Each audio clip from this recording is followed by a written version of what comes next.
Hola a todos nuestros oyentes, les damos la bienvenida a nuestro podcast Entre Citas. Mi nombre es Sandra. Mi nombre es Alejandra. Y mi nombre es Alison. Y nosotras somos la organización Club Literario Wabi Sabi. Primero quisiéramos hacer un disclaimer respecto a este podcast, ya que está netamente referido a nuestra experiencia como estudiantes y organizadoras juveniles sobre la literatura. No lo tomen como una verdad absoluta. Tengan todos muy buenos días, bienvenidos a un nuevo episodio en el podcast de Wabi Sabi Entre Citas, y hoy vamos a tocar un tema muy interesante. Primero quiero agradecer a todos los que han escuchado, todos y todas, que han escuchado el podcast anterior. Ha tenido muy buena visualización y yo sé que ha sido un poquito más largo, así que este podcast va a ser un poquito más corto, pero vamos a hablar sobre un tema muy importante, que sería las escritoras invisibilizadas dentro del canon. Creo que vamos a hablar desde por qué es la problemática, hasta dar unas cuantas escritoras y luego qué hacer para poder revertir este efecto del canon. Así que vamos a comenzar con Alison. Cuéntanos, ¿cuál sería la problemática de la brecha de género en las letras? ¿Qué tal, chicos? Buenas a todos. Gracias por escucharnos. Y con respecto a la pregunta, ¿no? ¿Cuál es la principal problemática en esta brecha de género que hay en las letras, especialmente en la literatura, o bueno, en realidad en todo aspecto, pero centrándonos en lo que nos compete a nosotras? Cuando hablamos de la brecha de género, es principalmente no el acceso, porque actualmente hay acceso general al estudio, hay acceso general a la profesionalización, tanto de mujeres como de varones. Sin embargo, la problemática nace a partir del hecho de que, a pesar de que pueden haber muchas mujeres profesionalizadas con carreras concluidas, posteriormente, la edad en la que terminan sus carreras, alrededor de los 25 años o hasta un poquito más en muchos casos, ya empiezan con un siguiente proyecto, que viene a ser el proyecto de la familia. Y es ahí donde la mujer empieza a verse limitada, ¿no? Y bueno, ¿cómo ha sucedido anteriormente? Si actualmente ya es difícil, anteriormente era peor, porque no se estimulaba que la mujer, su principal meta sea estudiar, sea tener independencia económica, sino que formara una familia, ¿no? Y estuviera al servicio de la misma. Ahora, eso no está mal en un inicio, ¿no? Pero siempre y cuando esa sea tu prioridad. Sin embargo, siempre han existido mujeres que su prioridad querían ser los estudios. Uno piensa, ¿no? Bien, entonces, si la mayoría de mujeres querían seguir sus estudios, ¿por qué decidían tener familias? Porque se pensaba, o ellas creían, que al tener también una pareja con la misma calidad de estudios o un mismo proyecto de vida, podrían apoyarlas, cosa que a veces sucedió, como vamos a dar un ejemplo más adelante, pero no de la manera más adecuada.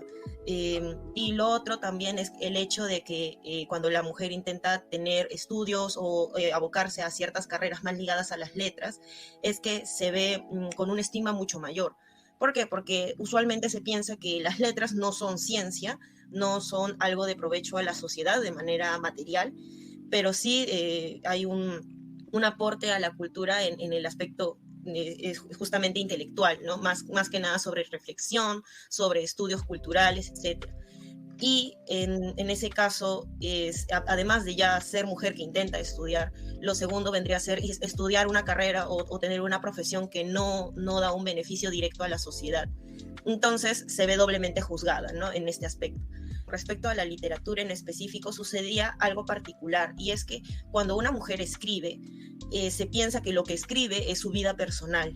Se toma de manera muy, muy personal lo que pueda expresar a través de su literatura, a través de sus reflexiones, lo cual puede ser cierto y lo cual también es válido. Sin embargo, cuando una mujer intenta explorar diferentes pensamientos en su literatura, se lo toma de manera muy negativa, a comparación de cuando lo hace un varón, ¿no?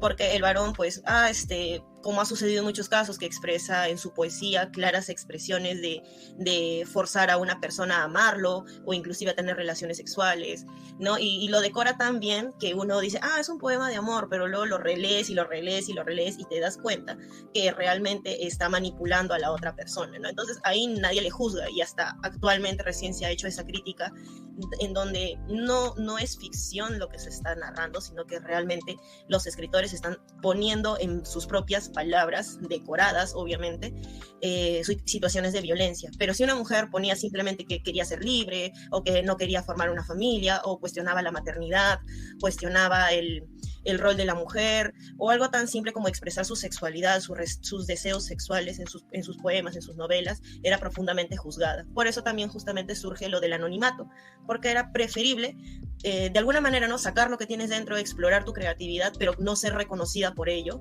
a ser juzgada y tildada todo el tiempo y señalada todo el tiempo respecto a lo que escribes, porque tiene que ser directamente algo que tú has pasado, porque creatividad no puedes tener, no puedes inventártelo por el hecho de que eres, entre comillas, o bueno, así se veía de una manera mucho más intensa anteriormente, ¿no? Que las mujeres no teníamos la capacidad intelectual para crear, para imaginar más allá de lo que nosotras podíamos vivir directamente. Entonces todos esos factores van a agrandar esta brecha de género dentro de la literatura. Inclusive podemos ver que se censuran muchísimo las temáticas dentro de las mujeres. Dos casos muy famosos que podemos hablar sería de Gabriela Mistral y de Emily Dickinson.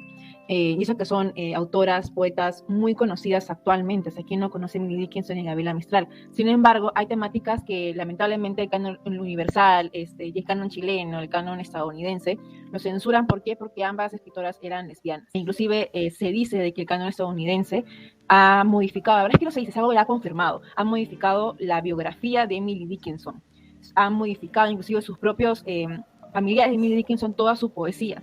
Y en el caso de Gabriela Mistral, no se habla absolutamente de nada de un poema lésbico. Gabriela Mistral tuvo una vida muy hermosa, tuvo muy buenos poemas y hasta ahora en realidad, pero se ha sido encasillada solamente en poemas para niños, cuando tiene mucho más que aportar. Hay temas como la naturaleza, hay temas como Dios, hay temas como la locura, pero el mismo hecho de que el Nobel de Chile sea lesbiana les afectaba un montón.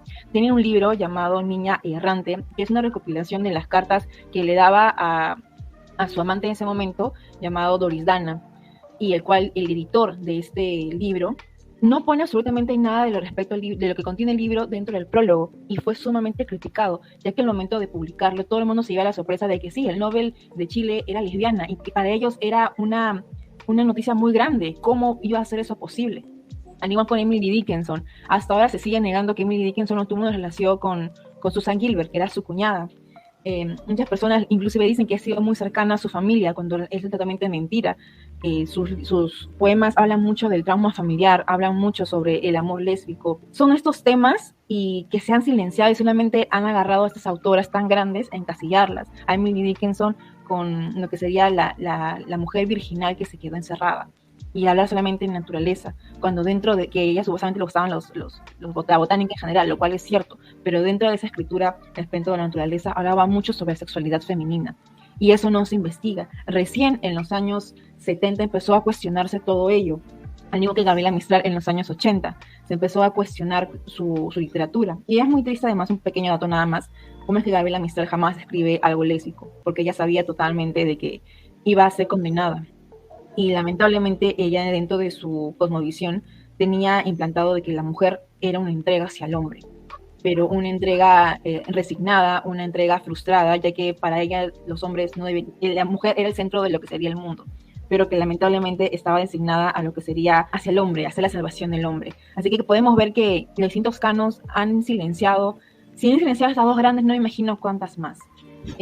Así que vamos a hablar ahorita sobre dos escritoras invisibilizadas. Bueno, primero las tres, ustedes puedan conocerlas y cómo se han vivido dentro de la historia. Sally, ¿puedes comenzar, por favor? Sí, Alejandra, de hecho, el primer caso de escritora mujer visibilizada del que vamos a hablar el día de hoy es Nelly Fonseca. Quizá algunas personas lo conozcan por este nombre, o quizá alguien haya oído hablar de Carlos Alberto Fonseca, o quizá no hayan oído hablar de ninguno de estos dos, pero en realidad se trata de una sola persona. ¿Y qué pasó? Nelly Fonseca fue una escritora muy reconocida en su tiempo, una escritora peruana, que tomó la identidad a determinada edad, de hecho bastante joven, y empezó a firmar sus novelas con el nombre de un varón, y eso, el que su público muchas veces creyera que fuera un varón, le ayudó a ganar lectores, porque evidentemente si ponía su nombre una mujer, esto quizá al inicio hubiera perjudicado, ¿no? Igual, esto es poniendo un caso más común y quizá que más gente conozca, es el de J.K. Rowling, era una mujer y su editorial no quería poner el nombre de una mujer en el libro porque sabían que si ponían el nombre de siendo mujer, de repente iba a vender un poco menos y eran sus primeras publicaciones. Entonces le dijeron que la abreviara como J.K. y se ponía en duda si era un hombre o una mujer y muchos asumían que era un hombre. Pero ya para ese entonces Harry Potter había sido muy vendido. Quizá fue un caso similar al que lo que llevó a que Nelly Fonseca tuviese que adoptar una personalidad masculina, pero en realidad no se limitó solamente a la firma, sino toda ella se cortó el pelo, empezó a usar trajes, ¿no? Empezó a adoptar esta actitud más masculina y se armó todo un personaje en realidad en las letras peruanas. Se dice de ella de que empezó a rescatar lo que era el modernismo, pues en esa época, y el cambio, el rompimiento de las reglas de esta mujeres a ella no le atraía mucho en realidad. Ella quería regresar a las bases de la tradición, al modernismo, así que empezó a hacer sus poemas sobre esta base, ¿no? Y sus poemas son tan brillantes que cautivaron a toda esa época. Sin embargo, al hacerse aún más público que ella llevaba pues una especie de doble personalidad, el canon, la tradición se encargó de hacer que esta no trascendiera entre otras generaciones, porque no es tan conocida pues como otros escritores varones de su época, ¿no? Y es lo triste de Nelly Fonseca. Sin embargo, nosotras, en nuestro grupo, al encontrarla, al descubrirla, hemos hecho publicaciones acerca de ella, tratar de difundirla, quizá en el futuro también un club de lectura, ¿por qué no? Porque necesitamos revalorar a nuestras escritoras peruanas. Muchas gracias, Sally, realmente ha sido una información muy válida. No sé si también quiere algo decir Alison, otra escritora. Sí, por supuesto. Bueno, en mi caso yo quisiera exponer a la escritora mexicana Elena Garro. Ella fue muy, muy conocida en su momento durante las dictaduras mexicanas, ¿no? En los años 40. Ella fue periodista, fue redactora, tuvo bastante cabida en ese aspecto, en el aspecto periodístico de su carrera. Sin embargo, ella se casa con Octavio Paz, tienen una relación a finales de los años 30 hasta finales de los años 50, casi 20 años, ¿no? Un poco más de 20 años de relación, en los cuales Octavio Paz la orilló, la obligó, la amenazó para que no publicara sus creaciones con respecto a lo que es la poesía. ¿Por qué? Porque ella, si bien era una periodista excelente, inclusive se había infiltrado para poder ir poniendo en peligro su vida, ¿no? Para poder informar sobre todos estos problemas de las dictaduras mexicanas. También tenía otras creaciones literarias que eran básicamente poesía. No escribió casi novelas, sino más se encargaba en la poesía, pero nunca las publicaba o era intimidada para que no las publique directamente por Octavio Paz. Y lo dijo también a otros conocidos, a otros amigos cercanos, también escritores. Obviamente el círculo de Octavio Paz era muy exquisito, por así decirlo, ¿no? En donde él manifestaba el recelo que tenía hacia Elena Garro, porque era muy buena escribiendo poesía y se sentía intimidado directamente por el talento que tenía su esposa. Entonces él supuestamente se había casado con ella, la había conocido porque era muy talentosa, porque quería apoyarla, ¿no? Eso lo dice Elena Garro, ¿no? Que en un inicio, cuando eran enamorados, él mostraba su admiración hacia su arte y le decía que era muy capaz. Sin embargo, ya casados y él viéndose como que también una figura ya destacada, ¿no? Dijo, no voy a competir con mi esposa. Y lo que se le ocurrió primero fue manipularla, intimidarla, y muchas veces también rompió sus escritos. Entonces esa situación recién se conoce después del divorcio y ya fallecido Octavio Paz, porque Elena dice, ¿no? Directamente que su mayor martirio, su mayor pena en la vida fue haberse casado con ese hombre, porque no le permitió ser libre y feliz y disfrutar de su talento, ¿no? De lo que le podía ofrecer la poesía. Y bueno, esa es la situación, y me dio mucha pena porque lo tomo muy personalmente, ya que el hecho de que te restrinjan tu libertad, te restrinjan tu creatividad, porque no le parece, o porque está celoso, porque su masculinidad es muy frágil, es muy, muy difícil de afrontar. Y estás en esa disyuntiva, ¿no? ¿Qué es más importante, mi carrera o mi matrimonio? Y ahí es donde te agarran el corazón, ¿no? Con tus dos amores en este momento. Pero ya, bueno, con el tiempo se dio cuenta, y hay varias entrevistas en donde ella, ya Octavio Paz muerto, se siente libre de poder hablar sobre ese trauma que vivió por 20 años en su vida, ¿no? Wow, qué triste. Siento que el podcast ha sido muy triste. Hasta ahora me da mucha pena, muchas mujeres tan buenas. Pero bueno, ya para terminar con esta sección, vamos a hablar de María Angélica Palma, hija de Ricardo Palma. Por supuesto que todo el mundo conoce a Ricardo Palma, a Clemente Palma, pero muy pocas personas hablan de quién era María Angélica Palma. Como lo dije, hija de Ricardo Palma, medio hermano de Clemente Palma. Era una novelista, escribe sobre historia, cuento, biografía, ensayo, relatos en prosa, rimas. Esa mujer hacía de todo. Una vez que fallecía su madre, ella tiene que asumir el rol, así que era inclusive dicha como el ángel del hogar, se imaginarán. ella empieza a publicar poco a poco pequeños cuentos, pero con seudónimos como Marianela y Araceli, más que nada para que las personas lo juzguen mediante un nombre propio y no necesariamente con el apellido de su padre. Obviamente, con tantos años de secretaria de su padre, imagínense el círculo literario que habrá tenido en ese tiempo, y empezó a utilizar de muchos lados hasta el fallecimiento de su padre, que fue en 1919. Es la primera vez que María Angélica Palma empieza a firmar con su propio nombre. Ya se había hecho de otra manera un nombre entre literatura peruana, y bueno, muchos críticos hablan de que ella es la única mujer que reconstruyó problemáticas sociales, políticas, económicas, de lo que era realmente la tradición y la modernidad peruana.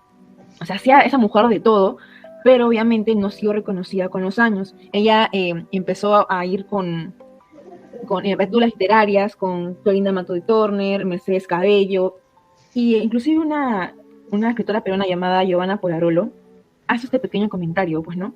Diciendo que la literatura de la historia peruana de los años 50 obviamente es la canónica, pues no tenemos a Rivero, a un montón de escritores, pero no tenemos a María Angélica Palma, que llegaría a ser la precursora. Las únicas dos precursoras que le menciona la historia peruana es Clorinda Mato de Torno y Mercedes Cabello, que indudablemente son magníficas, pero ignoran totalmente el canon literario, lo que sería los años 20, 30 y 40. Es decir, María Angélica Palma no existe. Así que al ir a librerías, etcétera, no encontramos la gran bagaje cultural que nos ha dado María Angélica Palma. Yo creo que es de las mujeres que más ha producido en el Perú. Inclusive podemos ponerlo a la par con Clorinda Mato de Torno y Mercedes Cabello, pero que obviamente con ella tenemos una deuda pendiente totalmente enorme. Y bueno, son las tres mujeres que a nosotros nos parece sumamente importante hablar, ya que muy pocos han sido difundidas. Pero yo una vez he hablado sobre el problema, una vez he hablado de tres escritoras. ¿Qué se puede hacer nosotros como lectores para revertir este efecto del canon literario? Una de las pequeñas cosas que podemos comenzar a hacer es, obviamente, consumir su literatura y hablar de ellas. Gracias a Wabi Sabi podemos realizar eso en los diferentes clubes de lectura, con nuestros posts y en pequeños espacios como esto, como sería el podcast. Sobre Angélica Palma, había leído en un diario que habían hecho la reedición de uno de sus libros. Me parece que es la de su libro de cuentos. Así que si alguien está interesado en aventurarse con esta escritora, en la editorial San Marcos lo han reeditado, afortunadamente. Es una nueva información, Palitas. Sí, verás. No sabía eso en realidad. Y ahora sí, continuando con lo que sería el podcast, ya una vez hablado de lo que sería problemática, una vez hablado de las escritoras, vamos a hablar de qué podemos hacer nosotros como lectores, como fundaciones, para revertir este efecto del canon literario. Uno de los primeros puntos que obviamente es importante y esencial es consumir su literatura y comprar esos libros en las diferentes editoriales. Como lo dijo Sally, tenemos acá María Angélica Palma con su libro de cuentos en la editorial San Marcos. Igual distintas librerías que podemos encontrar uno que otro ahí. Así que se recomendaría muchísimo comprar esos pequeños ejemplares. Si no se puede, buscar al menos en internet qué podríamos hacer. Así que estas son las pequeñas cositas que podemos hacer cada uno por su lado.